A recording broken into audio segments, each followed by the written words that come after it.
आज हम बात करेंगे भारत की नदियों के बारे में।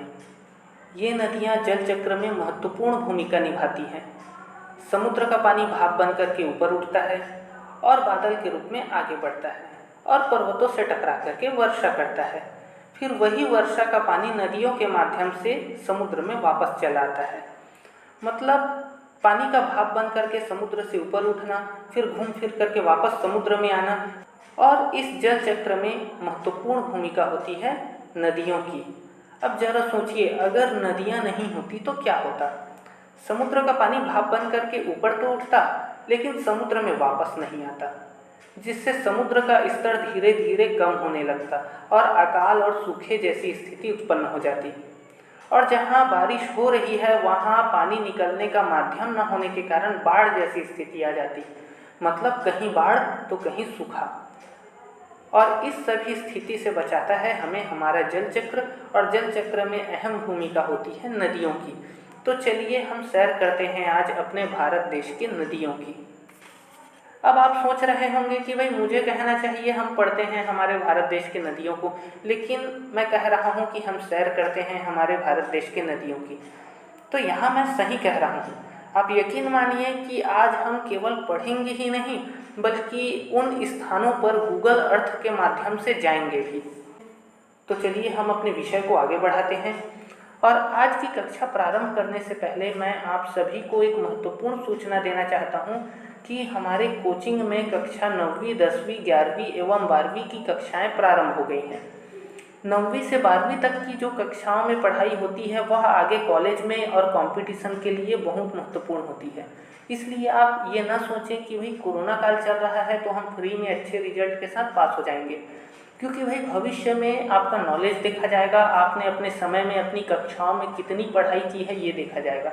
रिजल्ट परसेंट का कोई महत्व नहीं रह जाएगा, क्योंकि भाई कोई भी अब 95% ले आ रहा है, तो परसेंट देख करके ऐसे भी नौकरी कहीं मिलती नहीं है आज के समय में। इसी कारण तो सरकार 95%, 98% का रिजल्ट फ्री में बांट रही है सबको। नौकरी देती है क्या फ्री में? भाई नौकरी के लिए आपको क्या करना पड़ेगा, कंपटीशन दिलाना पड़ेगा। कंपटीशन वही दिलाएगा जिसने अपने समय में अपने विषयों को बहुत अच्छे से समझा है। इसलिए अपने विषयों पर ध्यान दीजिए, घर में रह कर के आप ईमानदारी के साथ पढ़ाई कीजिए। और जो हमारे कोचिंग कक्षाओं को ज्वाइन करना चाहता है वो मुझे व्हाट्सअप कर सकते हैं। हमारा विषय है भारत की नदियाँ। भारत की नदियों को हमने 3 भागों में बांटा है। पहला, हिमालय से निकलने वाली सदाबहार नदियाँ जैसे गंगा, सिंधु और ब्रह्मपुत्र। इन नदियों को सदाबहार नदियाँ कहा जाता है क्योंकि ये नदियाँ हिमालय के बर्फ़ के पिघलने से बनती है, और हिमालय में तो बर्फ़ की कोई कमी नहीं है। इस कारण इन नदियों में भी कभी भी पानी की कोई कमी नहीं होती है। दूसरा आता है प्रायद्वीपीय नदियाँ, जो कि भारत के प्रायद्वीपीय क्षेत्र जैसे मध्य प्रदेश, महाराष्ट्र, कर्नाटक, तमिलनाडु, छत्तीसगढ़, आंध्र प्रदेश वाले इलाके से निकलती है और उन्हीं क्षेत्रों में बहती है। इनको प्रायद्वीपीय नदियाँ कहते हैं। और इन नदियों में आते हैं हमारे महानदी, गोदावरी, कृष्णा, कावेरी, नर्मदा और तापी नदी।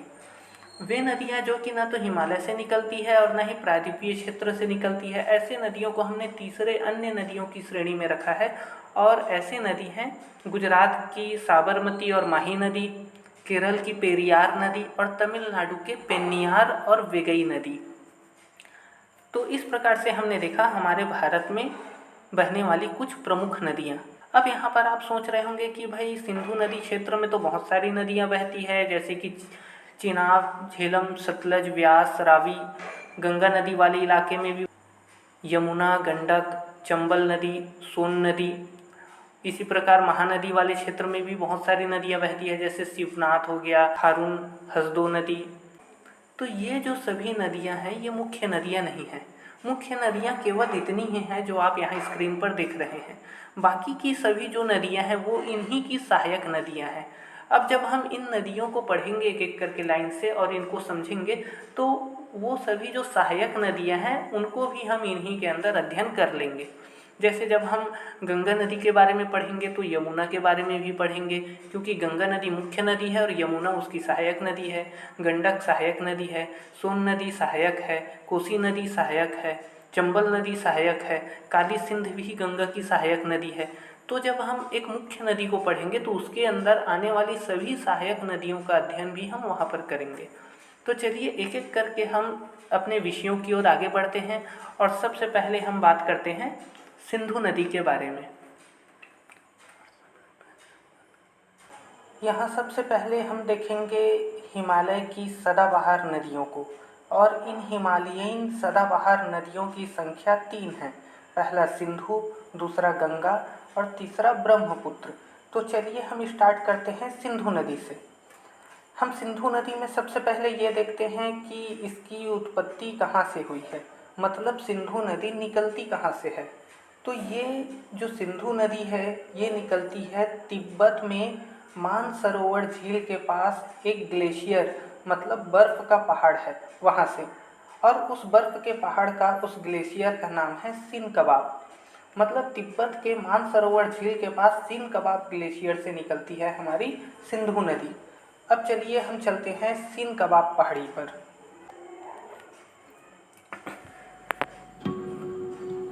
तो यहाँ पर आप देख रहे हैं ये हमारी पृथ्वी है, और पृथ्वी में ये सबसे पहले तो हम भारत को ढूंढते हैं, और ये हो गया हमारा उत्तर अमेरिका, दक्षिण अमेरिका, अफ्रीका, ये मिला भारत। अब चलिए हम चलते हैं भारत में। भारत में हम जाते हैं ये जम्मू कश्मीर के बगल में ये तिब्बत वाले इलाके में, और तिब्बत वाले इलाके में जैसे हम आगे बढ़ते हैं यहाँ पर आपको दिख रहा होगा 2 झील। यहाँ पर जो बड़ा झील है ये है मानसरोवर झील। देखिए यहाँ पर लिखा हुआ है लेक मानसरोवर, और चाइनीज़ में कुछ लिखा हुआ है क्योंकि वो एरिया चाइना में आता है, क्योंकि तिब्बत पहले स्वतंत्र एरिया था, बाद में चाइना ने क्या किया, वहाँ पर कब्जा कर लिया। तो ये जो इलाका है, ये बड़ा वाला जो झील है ये कहलाता है मानसरोवर झील, और ये जो छोटा वाला झील है ये कहलाता है राकस झील या राकस ताल। तो यहाँ पर आपको 2 झील दिख रहे होंगे, मानसरोवर झील और राकस झील, और इसके जस्ट सामने में यहाँ पर आपको दिख रहा होगा कैलाश पर्वत। ठीक है, तो हम पहुँच गए हैं उस लोकेशन पर। ये हमारा जो भारत के बगल में जो तिब्बत है ना, ये हमारा उत्तराखंड से हम जाते हैं। ये देखिए ये हमारा उत्तराखंड है, और उत्तराखंड के बगल से ये जो है हमारा तिब्बत वाला इलाका चालू हो जाता है। और यहाँ पर आपको 2 झील दिख रहे हैं, मानसरोवर झील और राकस झील। और मानसरोवर और राकस झील के जस्ट सामने में आपको दिख रहा है यहाँ पर कैलाश पर्वत। तो यही मानसरोवर झील के पास मानसरोवर झील और हमारे कैलाश पर्वत, ये देखिए आपको ग्रीन कलर में दिख रहा है कैलाश पर्वत और ये मानसरोवर झील, ये दोनों के ही बीच में है एक ग्लेशियर जिसका नाम है सिन कबाब। और उसी सिन कबाब ग्लेशियर से निकलता है हमारा सिंधु नदी। एक छोटे से पतले से नाले के रूप में निकलता है, और जब ये आगे बढ़ता है तो बहुत सारी नदियाँ, इनकी जो सहायक नदियाँ हैं, इनमें आकर के मिल जाती है और इसका साइज जो है काफ़ी बड़ा हो जाता है। तो ये है हमारी सिंधु नदी। और जो हमारी सिंधु नदी है वो कौन कौन सी इलाके से होकर के बहती है, तो चलिए हम इसको देखते हैं। तो ये जो हमारी सिंधु नदी है, सबसे पहले मैं नक्शे को सीधा कर लेता हूँ। ये नक्शा है हमारा, है ना, या तो फिर चलिए हम अलग से नक्शे को खोल लेते हैं। ये देखिए ये हमारा क्या है, सिंधु नदी। तो ये जो हमारा सिंधु नदी है ये यहाँ से ये जो है आगे बढ़ती है और जम्मू कश्मीर के लद्दाख वाले इलाके में प्रवेश करती है। तो ये हमारी जो सिंधु नदी है ये जम्मू कश्मीर के लद्दाख वाले क्षेत्र में प्रवेश करती है, और ये लद्दाख वाले क्षेत्र को क्रॉस करती हुई ये आगे कश्मीर के उस हिस्से में चली जाती है जिसे पाकिस्तान ने कब्जा कर रखा है। मतलब गिलगित और बल्टिस्तान वाले आदिवासी क्षेत्र में ये पहुंच जाती है। ये देखिए यहाँ पर आपको दिख रहा है गिलगित और बल्टिस्तान वाला इलाका। तो ये जो सिंधु नदी है, यहाँ पर देखिए गिलगित नदी भी आती है। गिलगित नदी सिंधु नदी की सहायक नदी है, तो वो नदी अलग चीज़ है। यहीं पर आपको गिलगित क्षेत्र भी मिलेगा, और गिलगित के ऊपर देखिए आपको बल्टिस्तान नागीर क्षेत्र भी मिलेगा। तो ये पूरा आदिवासी इलाका है। और हमारी सिंधु नदी ये लद्दाख को क्रॉस करती हुई गिलगित बल्टिस्तान से होती हुई ये पाकिस्तान में प्रवेश करती है, और पाकिस्तान से ये आगे होती हुई ये जो है पूरे पाकिस्तान को पार करके ये कराची जो एक पोर्ट सिटी है ना, एक बंदरगाह है, तो कराची में जा कर के ये आगे बंगाल की खाड़ी में प्रवेश कर जाती है, बंगाल की खाड़ी में विलीन हो जाती है। तो ये हमने बात किया हमारे सिंधु नदी के बारे में कि सिंधु नदी का उद्गम कहाँ से होता है, किस इलाके में होकर के जाता है और कहाँ पर ये जा कर के मिलता है। भारत की जितनी भी नदियाँ हैं अधिकांश नदियाँ जो है ये बंगाल की खाड़ी में जा कर के गिरती है, लेकिन कुछ ही नदियाँ जो है अरब सागर में जा कर के गिरती है। और ये जो हमारा सिंधु नदी है वो सबसे बड़ी नदी है जो कि भारत से होते हुए जाती है और अरब सागर में जा कर के गिरती है। और भारत की लगभग सभी नदियाँ जो है बंगाल की खाड़ी में गिरती हैं। ठीक है, तो ये हमने देख लिया सिंधु नदी का उद्गम, सिंधु नदी कहाँ से होकर के आगे बढ़ती है और सिंधु नदी कहाँ पर जाकर के विलीन होती है। अब हम देखेंगे सिंधु की सहायक नदियाँ। तो भाई सिंधु की बहुत सारी सहायक नदियाँ हैं, तो हम सिंधु की जो सहायक नदियाँ हैं इसको दो भागों में बांट देते हैं। पहला है हमारा सिंधु की सहायक नदियाँ, वे सहायक नदियाँ जो नॉर्थ तरफ से, मतलब भारत के उत्तर से आकर के सिंधु नदी में मिलती है। और सिंधु की वो सहायक नदियाँ जो कि सिंधु के दक्षिण से आकर के सिंधु नदी में मिलती है। मतलब सिंधु नदी के उत्तर से आकर के मिलने वाली सहायक नदियों को हमने अलग श्रेणी में रखा और सिंधु नदी के दक्षिण से आकर के मिलने वाली नदियों को हमने अलग श्रेणी में रखा।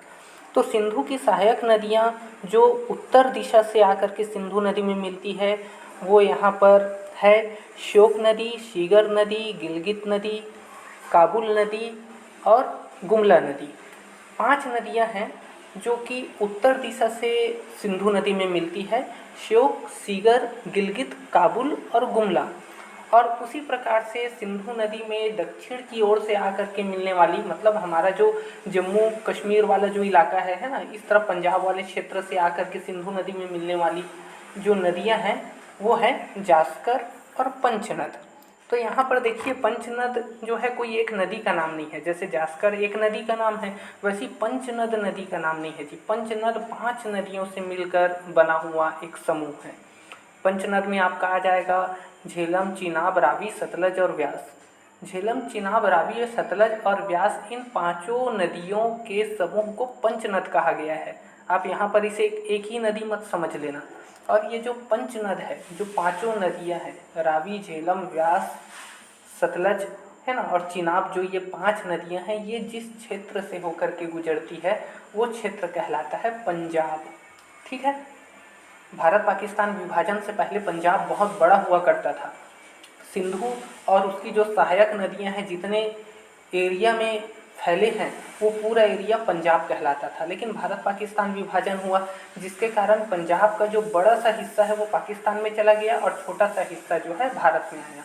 तो जो हम पंजाब देखते हैं उस बड़े से पंजाब का मात्र एक छोटा सा हिस्सा है और बड़ा हिस्सा कहाँ है? पाकिस्तान में। मतलब पाकिस्तान में भी एक तो पंजाब है।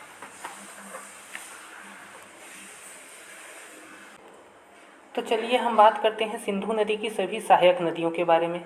हम स्टार्ट करते हैं उत्तर दिशा से आकर के सिंधु नदी में मिलने वाली नदियों से। उत्तर दिशा से जो सिंधु नदी में मिलती है वो नदियाँ 5 है टोटल, जिसमें है श्योक, सीगर, गिलगित, काबुल और गुमला। हम प्रारंभ करते हैं श्योक नदी से। तो जो श्योक नदी है आप यहाँ पर जो है देख सकते हैं, ये श्योक नदी जो है हमारा ये काराकोरम पर्वत श्रेणी से निकलती है और लद्दाख वाले इलाके से बहते हुए ये जो है सिंधु नदी में मिलती है। और ये जो श्योक नदी है इसकी यहाँ पर एक शाखा देख रहे हैं आप, है ना। ये सिंधु नदी में मिलने से पहले, ये जो श्योक नदी है सिंधु नदी में मिलने से पहले यहाँ पर देखिए, ये आपको 2 नदियाँ आपस में मिल रही हैं और फिर एक होकर के फिर आगे श्योक नदी में मिल रही है। तो ये जो नदी है ये है हमारी निब्रा नदी, जो कि निब्रा ग्लेशियर से निकलती है। ठीक है, तो ये है हमारा सिंधु नदी की पहली सहायक नदी श्योक नदी। और श्योक नदी की भी एक सहायक नदी हमने देखा यहाँ पर निब्रा नदी, जो कि श्योक नदी की सबसे बड़ी सहायक नदी है। इसके अलावा आप यहाँ पर और छोटी छोटी सहायक नदियाँ देख रहे होंगे, लेकिन ये एक नाले के जैसे है ना। कभी रहती है तो कभी बर्फ़ के रूप में सूख जाती है। मेन सहायक नदी क्या है श्योक नदी की? निब्रा नदी, जो कि निब्रा ग्लेशियर से निकलती है और श्योक नदी में आकर के मिलती है। और ये जो श्योक नदी है आगे जाकर के सिंधु नदी में मिलती है, मतलब ये सिंधु की सहायक नदी है।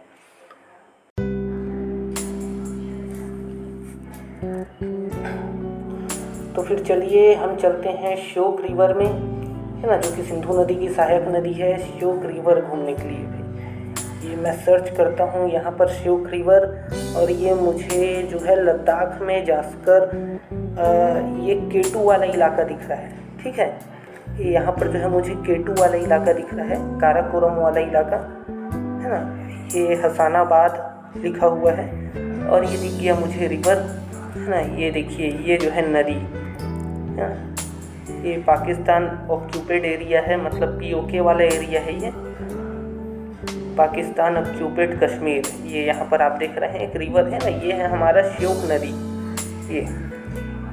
ये आप देख लिए, ये है हमारा श्योक नदी, ठीक है। ये देखिए ये श्योक नदी जो निकलती कहाँ से है, काराकोरम से। काराकोरम पर्वत श्रेणी जो है हमारा, ये यहाँ से निकलती है। और इसकी एक सहायक नदी भी है, निब्रा नदी, जिसके बारे में हमने पहले ही चर्चा की है। निब्रा नदी जो निब्रा ग्लेशियर से निकलती है और ये आगे जा कर के सिंधु नदी में मिलती है। कहाँ पर मिलती है, आगे पाकिस्तान में जा कर के। चलिए ठीक है, ये हमने देख लिया। इसको चलिए थोड़ा और नज़दीक से देखते हैं। ये कुछ स्कूल का लोकेशन दिख रहा है यहाँ पर। हाँ, और चलिए चलते हैं। ये पहुँच गए हम हसानाबाद। हसानाबाद वाला इलाका कुछ लिखा हुआ है यहाँ पर, समझ नहीं आ रहा है क्या है। चलिए इंग्लिश में भी लिखा है यहाँ है ना, हसानाबाद है ये। Government of Gilgit Baltistan water and power कुछ लिखा है, दिख नहीं रहा है जी।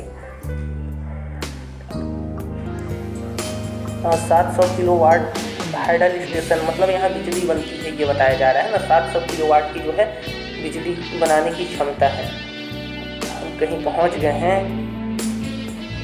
गिलगित बल्टिस्तान वाला आदिवासी इलाका है कश्मीर का। नदी तो खैर दिख नहीं रहा है, हम दूसरे लोकेशन में जाते हैं। दूसरा लोकेशन नज़दीक में नदी के किनारे।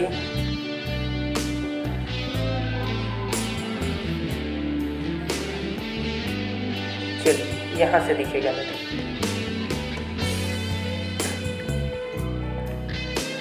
ये पहुँच गए, ये खाली इलाका लग रहा है कि यहाँ से बिल्कुल नदी दिख जाएगा हमें। कुछ लोग बैठे हुए हैं नदी के किनारे, हमारे जो कश्मीरी भाई हैं क्रिकेट खेल रहे हैं। चलिए लगता है ये भी हमारे यहाँ विराट कोहली के फैन हैं सभी। नदी तो सूखी हुई है। देखिए जैसा कि हम जानते हैं कि ये जो इलाका है काफ़ी ठंडा रहता है, इस कारण यहाँ पर क्या है कि नदियों में पानी ज़्यादातर नहीं होता है ना। नदी ज़्यादातर सूखी रहती है और यही जो आपको दिख रहा है, हमारे जो कश्मीरी भाई हैं जो क्रिकेट खेल रहे हैं, यही है हमारा श्योक नदी है ना। ये श्योक नदी के ऊपर ही खेल रहे हैं। चलिए बढ़िया बात है, इनके लिए एक पिच मिल गया प्राकृतिक रूप से। ये है श्योक नदी, ठीक है। आगे जैसे इस तरफ जाते हैं, इस तरफ आगे जैसे हम जाते हैं तो छोटी छोटी नदियाँ उसमें आकर के मिलती है। और जब निब्रा नदी उसमें मिलती है तो थोड़ा बहुत उसमें पानी आ जाता है और फिर ये आगे बहते हुए नदी के रूप में आगे हमको दिखाई देता है।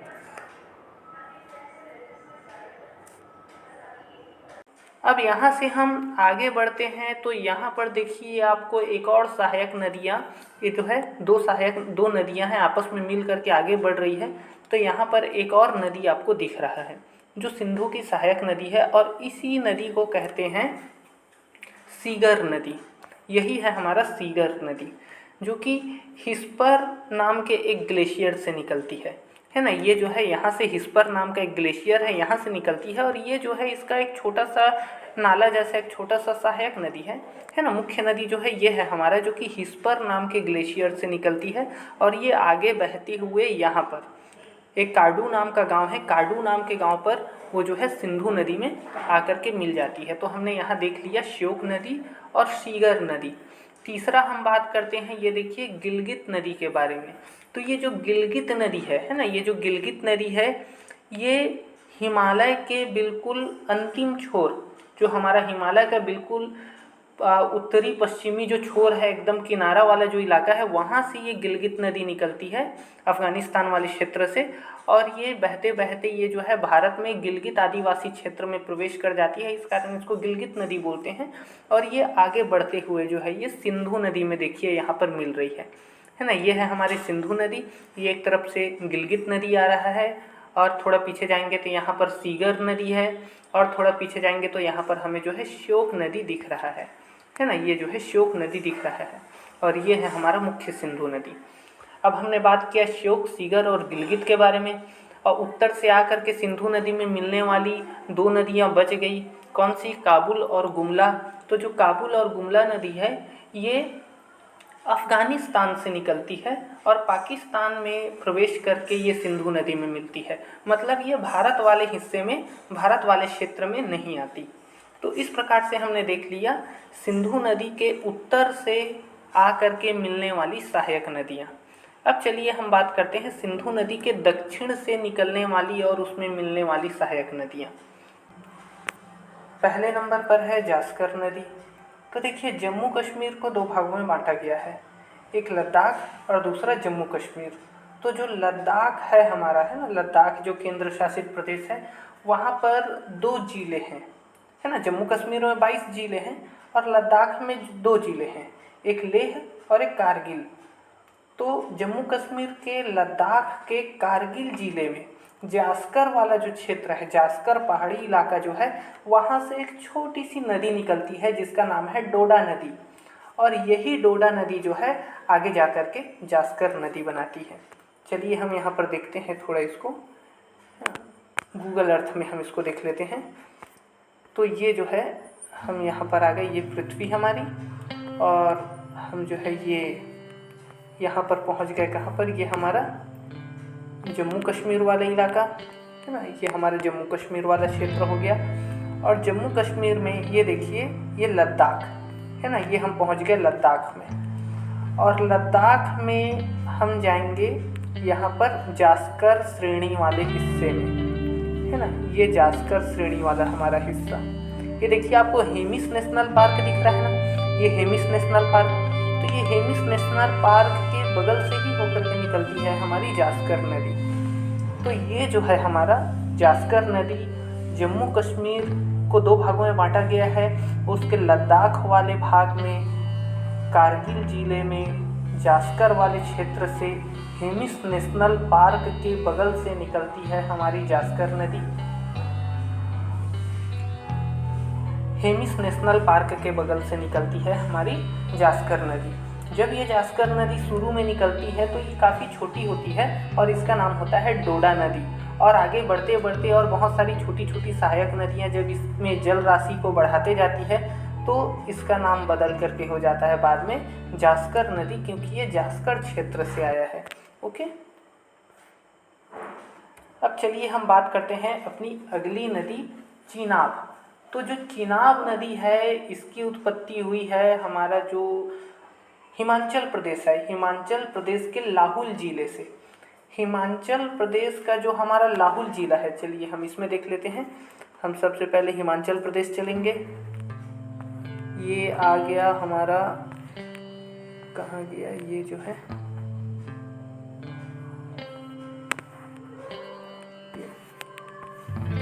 ये दिख रहा है हमें जो है हमारा हिमाचल प्रदेश। और हिमाचल प्रदेश में हम आगे बढ़ेंगे, यहाँ पर मैं सीधा सर्च कर देता हूँ लाहुल।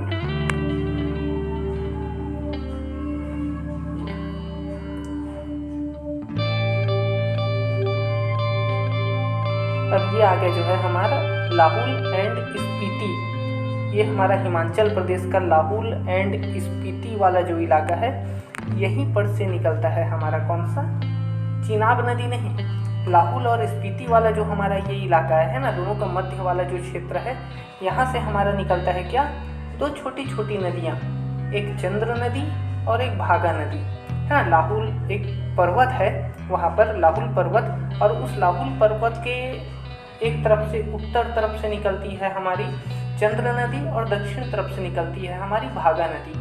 और ये दोनों जो छोटी छोटी नदियां हैं आगे बढ़ते जाती है, आगे बढ़ते बढ़ते ये टांडी नाम के एक गांव में मिलती है, और वहाँ से इस नदी का नाम पड़ जाता है चंद्रभागा नदी, क्योंकि चंद्र और भागा दोनों नदियों का संगम हो गया। तो ये कहलाया चंद्रभागा नदी, और यही आगे चल करके कहलाता है चीनाब नदी। ठीक है, तो ये हमने देख लिया चीनाब नदी, उत्पत्ति लाहुल एक हिमाचल प्रदेश के लाहुल जिले से हुई। लाहुल में एक पर्वत है लाहुल नाम का, जिसके एक तरफ से निकलता है चंद्र, दूसरे तरफ से भागा, दोनों मिलता है टांडी गांव में और वहाँ से बनता है चंद्रभागा नदी और आगे चल करके यही कहलाता है चिनाब नदी। चलिए अब हम आते हैं अपनी तीसरी नदी झेलम नदी की ओर, है ना। ये जो है हमारा तीसरे नंबर पर आ जाता है हमारा झेलम नदी। ठीक है, ये आपको झेलम नदी दिख रहा होगा, है ना, वुलर झील के बगल में है झेलम नदी हमारा। तो ये जो झेलम नदी है इसकी उत्पत्ति होती है कारगिल वाले क्षेत्र से, है ना। पीर पंजाल पर्वत श्रेणी है, ठीक है। जम्मू कश्मीर में हमारा एक पर्वत श्रेणी है पीर पंजाल पर्वत श्रेणी, जो कि कारगिल वाले हिस्से में आता है। तो कारगिल वाले हिस्से में पीर पंजाल पर्वत श्रेणी, ये देखिए कारगिल लद्दाख वाला ही क्षेत्र है जम्मू कश्मीर का। तो जम्मू कश्मीर का जो लद्दाख वाला इलाका है वहाँ के कारगिल ज़िले में पीर पंजाल पर्वत श्रेणी से निकलती है हमारा क्या, झेलम नदी। और ये आगे बढ़ते बढ़ते लाइन ऑफ कंट्रोल को पार कर जाती है एलओसी को, और एलओसी को पार करके ये कहाँ पहुँच जाती है हमारा पाकिस्तान वाला जो कश्मीर है उस इलाके में पहुँच जाती है। और फिर आगे चल करके ये पाकिस्तान चले जाती है और ये आगे बढ़ करके फिर किस में मिल जाती है, हमारी जो पंच नद है उसमें आपस में मिल जाती है। कहाँ पर, मिठान कोट नाम का एक जगह है वहीं पर।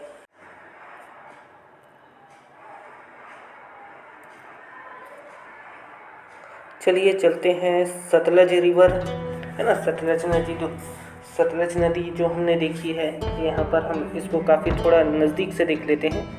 ये पंजाब वाला इलाका है और पंजाब वाले क्षेत्र में ये जो है ये आपको जो है बिल्कुल पतला सा नदी के रूप में दिख रहा है ना। ये हरिकेन पत्तन वाला क्षेत्र है और ये आगे बढ़ते हुए ये यहाँ पर ये जो आपको दिख रहा है ये है हमारा सतलज नदी। देखिए सभी तरफ खेत हैं, है ना, ज़मीन कटे हुए हैं। देखो इस तरफ से ये खेत दिख रहा है आपको चारों तरफ, और ये बीच में है क्या, हमारा सतलज रिवर, है ना। ये सतलज रिवर लिखा हुआ भी है, गुरुद्वारा है यहाँ पर एक, ठीक है। और ये आगे बढ़ रहा है और ये आगे जा कर के ये यहाँ पर से बॉर्डर क्रॉस हो रहा है जी। ये बॉर्डर है हमारा, है ना, ये देख रहे हैं आप, ये भारत पाकिस्तान का क्या है, ये बॉर्डर है।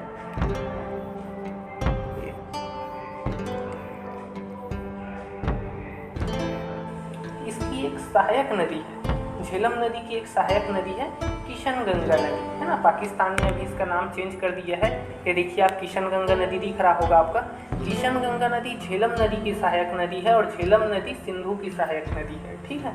तो किशनगंगा जो नदी है इसका नाम चेंज कर दिया पाकिस्तान ने और इसका नया नाम क्या रख दिया है, नीलम नदी, क्योंकि यहाँ पर नीलम के पत्थर मिलते हैं।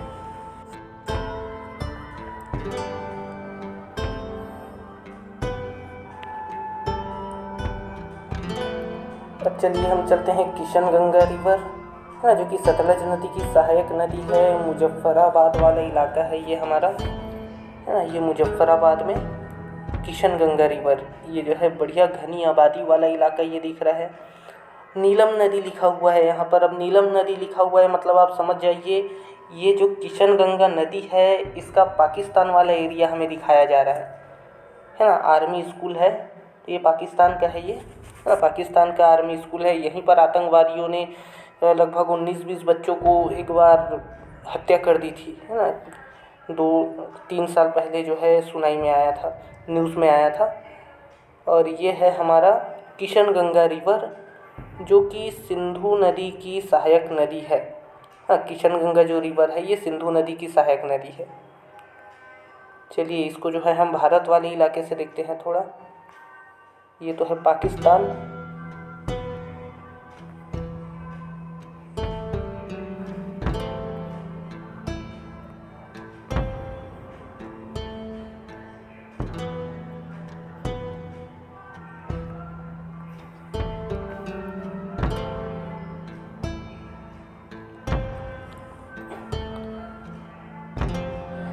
तो चलिए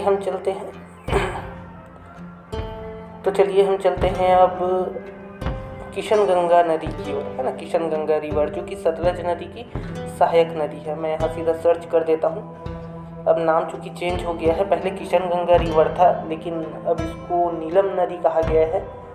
तो ये है हमारा नीलम नदी या किशनगंगा नदी ना। इसके पीछे कारण क्या है, क्योंकि इसका जो कलर है नदी का बिल्कुल नीलम जैसा है ना, नीला। और यहाँ पर नीलम के पत्थर भी मिलते हैं, इस कारण जो है इस नदी का नाम किशनगंगा नदी रखा गया है। यहाँ पर देखिए डैम भी है एक ना, ये यहाँ पर जो है एक डैम भी हमें दिख रहा है। ये किशनगंगा रिवर मुजफ्फराबाद जम्मू कश्मीर वाले इलाका है, ठीक है। ये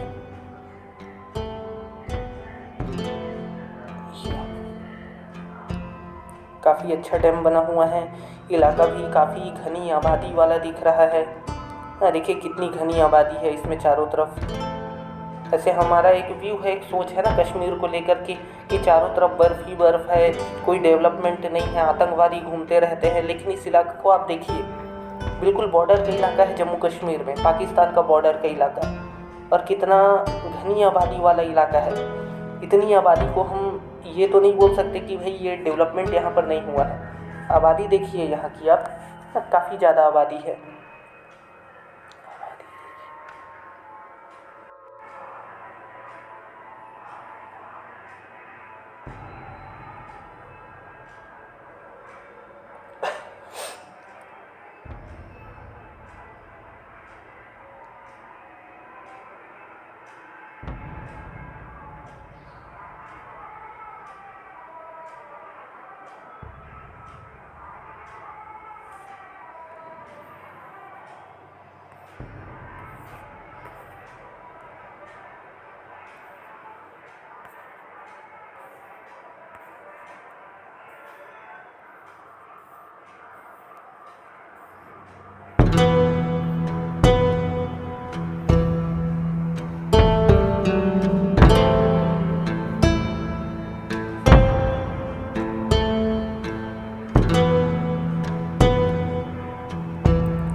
एक तरफ से झेलम नदी आ रही है और ये किशनगंगा नदी है ना। झेलम नदी चूँकि मुख्य नदी है और किशनगंगा नदी इसकी सहायक नदी है।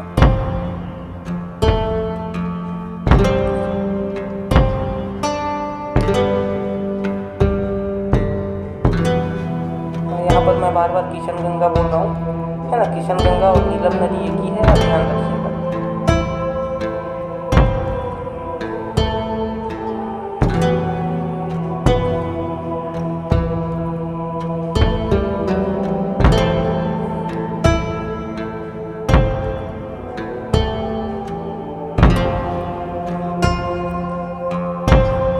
किशनगंगा नदी के चारों ओर का लोकेशन। चलिए भी किशनगंगा नदी को जो है हम थोड़ा और नज़दीक से देखते हैं ना। ये कुछ लाहौर गली लिखा हुआ है, यहाँ पर से हम देखते हैं किशनगंगा नदी को बिल्कुल ऊंचाई से है ना। नीचे की ओर होगा हमारा किशनगंगा नदी और हम बिल्कुल ऊपर खड़े होंगे।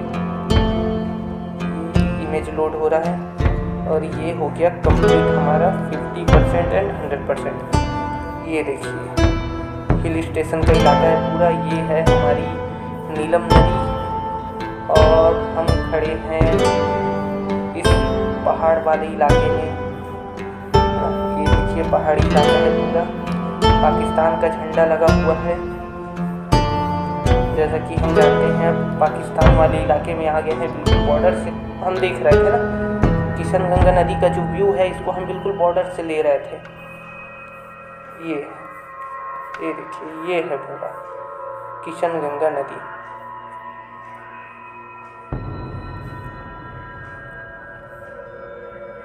इधर से एक सड़क आ रही है, पीछे तरफ पहाड़ है, नीचे गहरी खाई जहाँ से नीलम नदी होकर के जा रही है। नदी का जो पानी है इसे आप देखिए मटमैला पानी दिख रहा है, मतलब बारिश का मौसम है और नदी का जो बहाव है वो काफ़ी तेज़ है, जिसके कारण मिट्टी का जो कटाव हो रहा है और नदी में बह कर के ये मिट्टी आगे निकल रही है अवसाद के रूप में। तो ये हो गया, हमने बात की अभी सिंधु नदी की वे सहायक नदियाँ जो कि दक्षिण से आकर के मिलती है सिंधु नदी में। हमने बात किया जास्कर नदी के बारे में, हमने बात किया चिनाब नदी के बारे में, हमने बात किया झेलम नदी के बारे में। अभी हम बात करते हैं रावी नदी के बारे में। तो जो रावी नदी है ये सिंधु नदी की, यहाँ पर आप देख पाएंगे है ना, यहाँ पर जो हमारा रावी नदी है ना, ये सिंधु नदी की, ये देखिए ये जो रावी नदी है ना, ये कठुआ लिखा हुआ है, कठुआ सांबा चंबा वाला जो इलाका है, यहाँ से चंबा से निकलता है रावी नदी। तो ये जो रावी नदी है हमारा, ये जो पंच नद है, 5 नदियों का जो समूह है, इसमें सबसे छोटी नदी है। और रावी नदी से संबंधित एक महत्वपूर्ण बात आप याद रखिएगा, रावी नदी पर बना है रंजीत सागर डैम। ठीक है, रंजीत सागर डैम आप जो है नेट में एक बार सर्च कर लीजिएगा। ये चलिए जो है मैं आपको सर्च करके दिखा देता हूँ नेट में। ये जो है यहाँ मैं लिख देता हूँ, रंजीत सागर डैम, ये आ गया हमारा। ठीक है, ये जो है भाई हमारा ये रंजीत सागर डैम, ये देखिए, एक मिनट, ये जो है हम इमेज में देख लेते हैं। ये इमेज में ये देखिए, ये है आपका रंजीत सागर डैम। ठीक, काफ़ी बड़ा डैम है और कंपटीशन में इसको जो है पूछा जाता है कि रंजीत सागर डैम कौन सी नदी पर बना है, या रावी नदी पर बने डैम का नाम बताओ।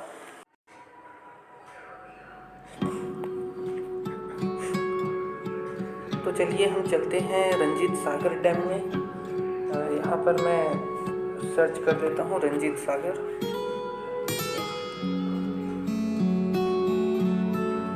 पहुँच गए भारत में। भारत का ये पंजाब वाला इलाका है। अब पंजाब में ये जो हमारा पठानकोट वाला इलाका है ना, पंजाब का जो पठानकोट है, वहाँ पर है ये हमारा रंजीत सागर डैम है ना। ये जो डैम है 1982 में जो है बनना चालू हुआ था और 1999 में ये डैम जो है बन करके कंप्लीट हुआ। रंजीत सागर डैम पठानकोट।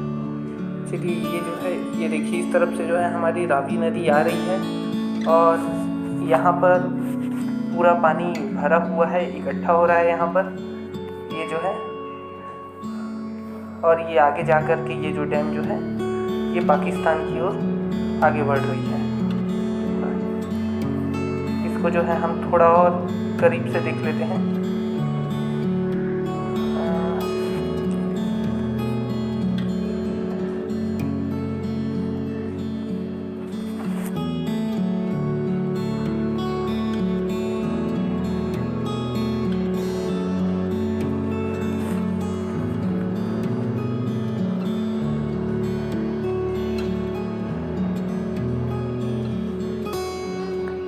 ये देखिए, ये जो है ये है हमारी रावी नदी।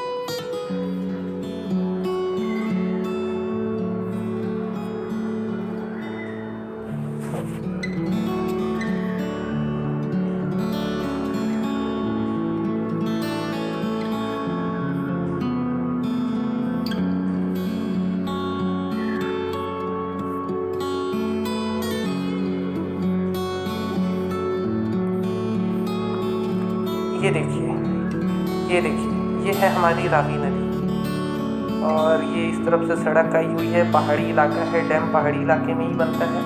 प्राकृतिक रूप से जो 3 तरफ से घिरा हुआ एरिया होता है डैम, वहीं ज़्यादातर बनाया जाता है, क्योंकि खुले एरिया, मैदानी एरिया में अगर डैम बना दिया जाए तो वो टिकाऊ नहीं होता। और इस तरफ जो है रंजीत सागर डैम है और ये जो है हमारा रावी नदी का इलाका है।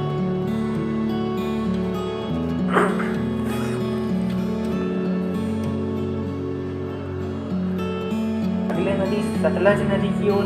तो जो हमारा सतलज नदी है ये कहाँ से निकलता है? राकस ताल के पास से। देखिए राकस ताल हमने देखा था, यहाँ पर राकस ताल जो है हमने इसमें देखा था गूगल अर्थ में। ये है हमारा जम्मू कश्मीर। जम्मू कश्मीर के बगल में ये जो है, ये जम्मू कश्मीर के बगल में यहाँ पर देखिए ये है हमारा मानसरोवर झील और राकस ताल। इसके सामने क्या है हमारा माउंट कैलाश, मतलब कैलाश पर्वत। तो यही जो है राकस ताल, यही जो है राकस ताल के पास से क्या निकलता है हमारा सतलज नदी निकलता है।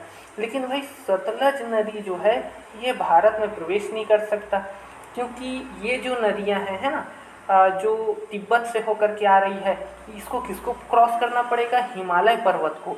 तो नदियां पर्वत को क्रॉस नहीं कर सकती, इस कारण जो भी नदियां तिब्बत तरफ से आती है वो डायरेक्ट भारत में प्रवेश नहीं कर सकती, इसको रास्ता चाहिए होता है। तो जो दर्रे होते हैं ये प्राकृतिक रास्ते होते हैं। देखिए दर्रा किसे कहते हैं? जब कोई पहाड़ धसक जाता है ना, दो पहाड़ है, दोनों पहाड़ के बीच में खाई है, अब एक पहाड़ से दूसरे पहाड़ में जा नहीं सकते, तो जब पहाड़ धसक जाता है तो वो जो खाली जो खाई वाला इलाका है वो भरा जाता है पूरा, और वहाँ पर प्राकृतिक रास्ता बन जाता है। और इस प्राकृतिक रास्ते का उपयोग एक क्षेत्र के लोग उस दूसरे क्षेत्र में आने जाने के लिए करते हैं, और नदियाँ भी इसी माध्यम से उस क्षेत्र में प्रवेश कर जाती है। ठीक है, तो ये जो है हमारा सतलज नदी, ये राकस ताल के पास से निकलता है। ये देखिए राकस लेक है आपका, ये राकस लेक के पास से निकलता है, और ये भारत में प्रवेश हिमालय के कारण नहीं कर पाता, लेकिन हिमालय में एक जगह भसका हुआ है, छोटा सा एक दर्रा बना है, एक जगह प्राकृतिक रास्ता, सिपकी ला दर्रा बोलते हैं, और उसी सिपकी ला दर्रा से होकर के वो जो सतलज नदी है ये भारत में प्रवेश करता है हिमाचल प्रदेश वाले इलाके में। हिमाचल प्रदेश से ये चले जाता है पंजाब में, पंजाब के भाखरा क्षेत्र में, भाखरा क्षेत्र से होकर के ये आगे निकल जाता है पाकिस्तान में, और पाकिस्तान से ये आगे निकल जाता है कहाँ पर? पंचनद में मिल करके ये सिंधु नदी में मिल जाता है। अब यहाँ पर आप ध्यान रखिएगा, सतलज नदी में दो प्रमुख डैम बना हुआ है, एक भाखड़ा नांगल बांध और एक नाफ्था झाकड़ी बांध। भाखड़ा नांगल बांध और नाफ्था झाकड़ी बांध ये किस में बना हुआ है? सतलज नदी में। तो चलिए हम चलते हैं भाखड़ा नांगल डैम। मैं यहाँ डायरेक्ट सर्च कर देता हूँ भाखड़ा डैम, ये हम पहुँच गए भाखड़ा नांगल डैम। किताबों में हम पढ़ते हैं भाखड़ा नांगल डैम भारत का सबसे बड़ा दूसरे नंबर का डैम ना। ये जो है ज़्यादातर हमको इसके बारे में पूरी जानकारी नहीं होती है ना। यहाँ पर जो है ये आप देख पा रहे हैं भाखड़ा नांगल डैम काफ़ी बड़ा है, और हम पढ़ते हैं भाखड़ा नांगल डैम, लेकिन एक्चुअल में ये भाखड़ा नांगल डैम कहीं नहीं है ना। ये एक्चुअल में दो डैम है, भाखड़ा डैम और नांगल डैम। भाखड़ा जो डैम है ये है हिमाचल प्रदेश में, हिमाचल प्रदेश के बिलासपुर वाले क्षेत्र में, है ना। बिलासपुर जिला वहाँ पर भी है, जैसे रायपुर में बिलासपुर है ना, वहाँ पर भी हिमाचल प्रदेश में बिलासपुर है। और जो नांगल डैम है ये है पंजाब में। तो 1944 में ये जो हमारे पंजाब के राजस्व मंत्री थे छोटू राम, और बिलासपुर के जो राजा थे, इन दोनों ने मिल करके 1944 में प्लानिंग किया कि क्यों ना हम जो है नदी के पानी को रोक करके, है ना, सतलज नदी के पानी को रोक करके एक डैम बनाते हैं। तो एक डैम बनाया गया कहाँ पर? बिलासपुर में ना, बिलासपुर अपना हिमाचल प्रदेश वाला, और एक डैम बनाया गया कहाँ पर? पंजाब में। तो पंजाब में जो छोटा सा डैम बनाया गया उसका नाम दिया गया नांगल डैम, और बिलासपुर जो हमारा हिमाचल प्रदेश वाला बिलासपुर है वहाँ पर जो डैम बनाया गया उसका नाम दिया गया भाखड़ा डैम। ये दोनों डैम के बीच का जो डिस्टेंस है लगभग 13 किलोमीटर डिस्टेंस है दोनों के बीच का, और ये दोनों डैम मिल करके कहलाता है भाखड़ा नांगल डैम। भाखड़ा नांगल कोई अकेला डैम नहीं है ना। ये जो है आप देख पा रहे हैं ये है हमारा भाखड़ा डैम जो कि हिमाचल प्रदेश में है। अब इसी नदी के रास्ते हम थोड़ा आगे बढ़ते हैं।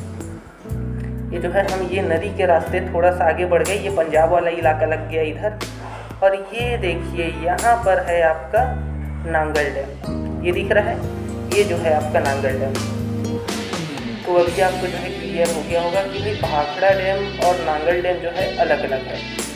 भाखड़ा डैम है बिलासपुर में हिमाचल प्रदेश, और नांगल डैम है पंजाब में, और ये बना हुआ है कहाँ पर? सतलज नदी पर। और भाखड़ा और नांगल डैम हम पढ़ते तो एक ही हैं, लेकिन एक्चुअल में अलग अलग है, और दोनों के बीच की दूरी कितनी है? लगभग 13 किलोमीटर है। 13 से 14 किलोमीटर दोनों के बीच की क्या है? दूरी है, डिस्टेंस है। चलिए हम थोड़ा सा यहाँ जाके देखेंगे। भाखड़ा डैम में चलिए पहले जाते हैं, काफ़ी बड़ा लग रहा है भाखड़ा डैम। तो ये आ गया भाखड़ा डैम। चलिए हम यहाँ पर जो है थोड़ा जा करके देखते हैं, थोड़ा नज़दीक से लोकेशन।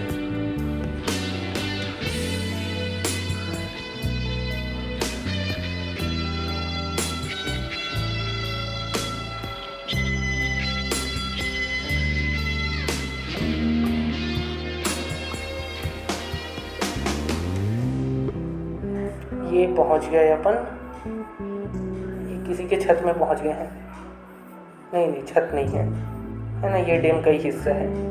ये है जी, ये हमारी सतलज नदी है ना, जो कि इस तरफ से आ रही है। कहाँ से? मानसरोवर झील के पास से, तिब्बत है ना, तिब्बत वाला इलाका। और आगे बढ़ते हैं तो इस तरफ जो है हमारा, इस तरफ है ना, ये इस तरफ जो है हमारा है भाखड़ा डैम। हम ऊपर में है, अगर आगे यहाँ पर जाने का कुछ ऑप्शन दिया होगा तो भाखड़ा डैम ऊपर है, और फिर नीचे जो है बहुत गड्ढा गहरा खाई है। ये जो है हम पहुँच गए भाखड़ा डैम। ठीक है, ये लोकेशन है भाखड़ा डैम के आसपास का। ठीक है, ये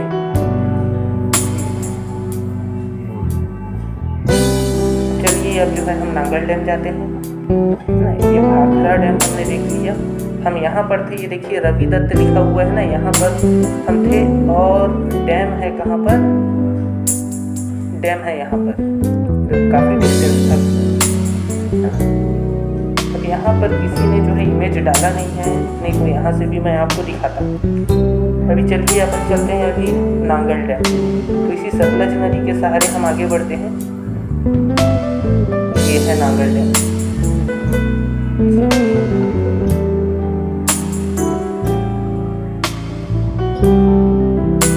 पहुंच गए नांगल डैम। यहाँ तो बिल्कुल पास से देखिए पहुंचेगा डैम। ये जो है नांगल डैम के चारों तरफ का इन्वायरमेंट काफ़ी अच्छे इन्वायरमेंट है। ये दिख गई हमको सतलज नदी।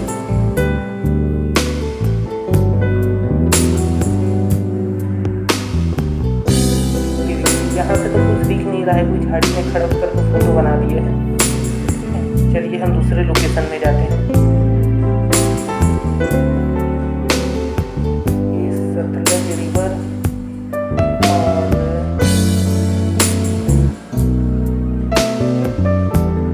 यहाँ से देखते हैं नांगल डैम को।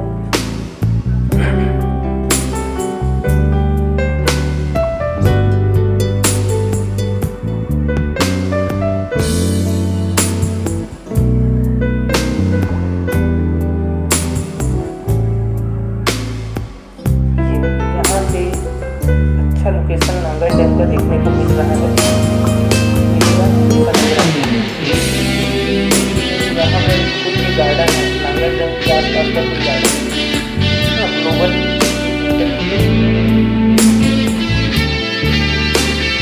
नांगल डैम कहाँ गया है?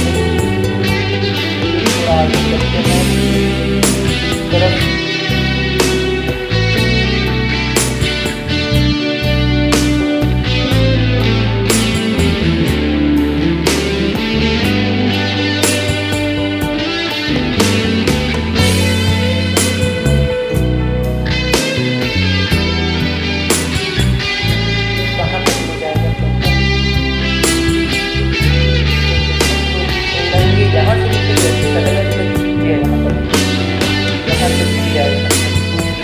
क्या लिखा है?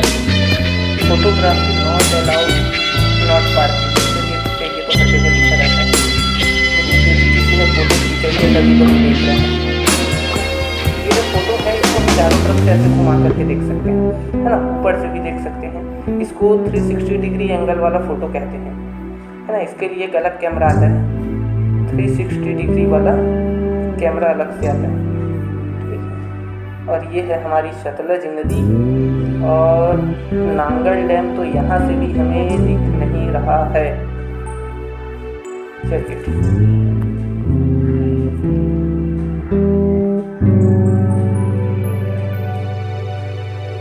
ठीक है। लास्ट हमारा नदी आता है व्यास नदी। और व्यास नदी निकलता है हिमाचल प्रदेश से। और व्यास नदी बहुत छोटी नदी है, आगे बढ़ कर के ये सतलज नदी में मिल जाती है, और सतलज नदी के माध्यम से फिर ये पंचनद में मिलती है।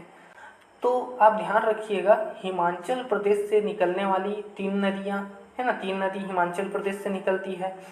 एक है हमारा व्यास नदी, एक चिनाब नदी और एक रावी नदी। व्यास, चिनाब और रावी ये तीनों नदियाँ कहाँ से निकलती है? हिमाचल प्रदेश से। अब बाकी ऐसे हम देखते हैं झेलम नदी, तो झेलम नदी तो कारगिल वाले हिस्से से निकलती है ना।